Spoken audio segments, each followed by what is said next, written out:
Hay, ako nga pala si Gilberto. Gusto kong pumayat kaso tinatamad ako. At ang kasabihan ko nga pala sa buhay, ba't ka mahihiya kung wala ka namang ginawang tama?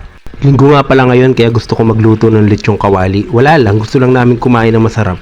Sinimulan na nga namin hugasan yung karne, pagkatapos inilagay namin dito sa pressure cooker para mas mabilis lumambot. Isinaman na rin namin dito yung mga pampalasa tulad ng sibuyas, bawang laurel kasi isa ito sa magpapabango kapag pinirito na natin mamaya yung lechong kawali. Pwedeng maging tutorial itong ginagawa namin video para sa inyo, pwede nyo tularan o gumawa kayo ng sarili ng version kasi may kanya-kanya naman tayong version ng mga pagluluto. At pagkalagay nga natin ng mga ibang pampalasa, bubuso na rin natin ng patis para pampaalat, tsaka lagyan na rin natin ng konting asin para mas maging malasa yung lechong kawali kasi hindi masarap ang lechong kawali kapag matabang. Isinalang na nga natin to sa pressure cooker para mas mabilis lumambot kasi kung ordinary shilane lang talaga ang gagamitin mo ay nako aabutin ka siguro ng mga 45 minutes bago lumambot ito. Sadyang mahilig nga lang talaga kami ni Mrs. magluto kaya sinishare namin sa inyo kung ano niluluto namin para magka-idea rin kayo sa araw-araw kung anong inyong mga lulutuin. Dun sa mga nag-aaral pa lang o gusto matutong magluto, pwede nyo pong sundan yung aming video. Nandyan po sa wall namin ng Kabungiskis TV. Visit nyo lang po kami. At pagkatapos nga nating palambutin itong lulutuin natin lechong kawali, ahunin natin dun sa pinagpakuluan para matuyo.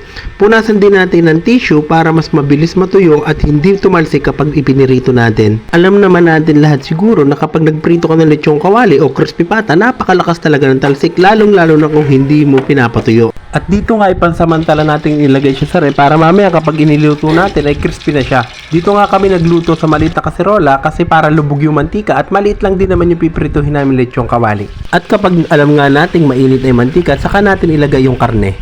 Yung proseso pala ng pagluluto namin ng lechong kawali ay 2 beses namin ipiniprito. Siguro ay nagtataka yung iba kung bakit 2 beses namin piniprito para mas maging crispy. At pagkatapos nga namin iprito, binubuhusan na namin ng mantika yung ibabaw para mas maging malutong yung balat. At pagkaahon ko nga nitong lechong kawali ay hindi pa ako satisfied sa lutong ng balat nito. Kaya hihiwain ko ulit ito at ibabalik ko ulit doon sa mantika para mas maging masarap. Yung pagbabalik ko pala nito sa mantika ay optional lamang, hindi naman ito persahan.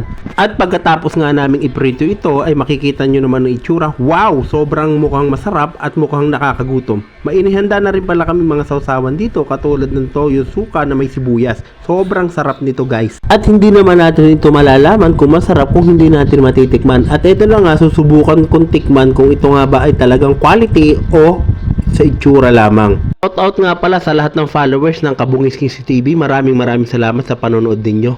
At pagtikim ko nga dito guys ay napakalutong talaga at napakasarap. Napakalinamnam nung laman sa loob.